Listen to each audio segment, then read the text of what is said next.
SGM Azharul Islam 2009 সালে লাল লীগের ময়দানে বক্তব্য রেখেছিলেন।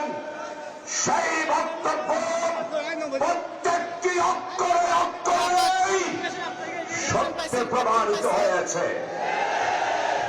প্রিয় বৈষব, আজকে সারা বাংলাদেশে আন্দোলনের পক্ষে তথা আগামী দিনে ন্যায় ইনসাফ বৈষম্যহীন একটি ইসলামী স্টেটের পক্ষে গণজোয়ার সৃষ্টি হয়েছে। আর এই গণজোয়ার দেখে কিছু সংখ্যক রাজনীতিবিদ ষড়যন্ত্র শুরু করেছে। আর আমাদের পার্শ্ববর্তী দেশ অতীতে যেমন বস্তা বস্তা টাকা আর অস্ত্র দিয়ে নির্বাচন বানচাল করতে চেয়েছিল, তারাও ষড়যন্ত্রে লিপ্ত হয়েছে।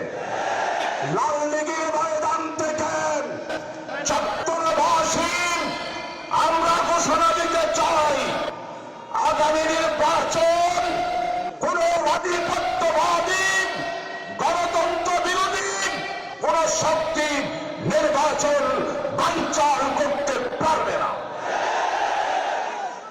লেভেল প্লেইংয়ের মাধ্যমে আগামী দিনে নির্বাচন হবে ইনশাআল্লাহ।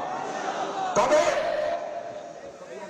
জুলাই সনদের আইনি ভিত্তি বাস্তবায়নের জন্য বর্তমান যারা উপদেষ্টা পরিষদ রয়েছেন, জুলাই সনদ আজকে সবাই মিলে আইনি ভিত্তি দেওয়ার জন্য আন্দোলনের পক্ষ থেকে আমরা দাবি দিচ্ছি। আইনি ভিত্তি দিতে অসুবিধাটা কোথায়? নিশ্চয় নির্বাচনের ব্যাপারে আপনাদের কোন দুরভিসন্ধি রয়েছে। তাই আজকের এই লাল লীগের আন্দোলন সমাবেশে প্রিয় বৈষব, সারা বাংলাদেশের মানুষ নির্বাচনের জন্য অপেক্ষা করছে। হানা ভোট কেন নির্বাচন একদিন হবে? আন্দোলনীয় জোট দাবি করছেন পৃথক একটি দিনেই হানা ভোট দিতে হবে। যদি না হয় তাহলে নির্বাচনের দিন একটা হস্তক্ষেপের সম্ভাবনা রয়েছে। তাই আমরা জোর দাবি করছি পৃথক একটি দিনের মধ্যেই আমাদের জুলাই ভিত্তি বাস্তবায়নের মাধ্যমে নির্দিষ্ট একটা দিনের মধ্যে হা না গণভোট আমরা দাবি করছি। প্রিয় বৈষব, আসুন আগামী দিনে যে গণজোয়ার সৃষ্টি হয়েছে 8 দলের পক্ষে আমাদের সারা বাংলাদেশের আগামী দিনে ইসলামী রাষ্ট্র প্রতিষ্ঠা করার জন্য সারা বাংলাদেশের মানুষ আজকে ঐক্যবদ্ধ।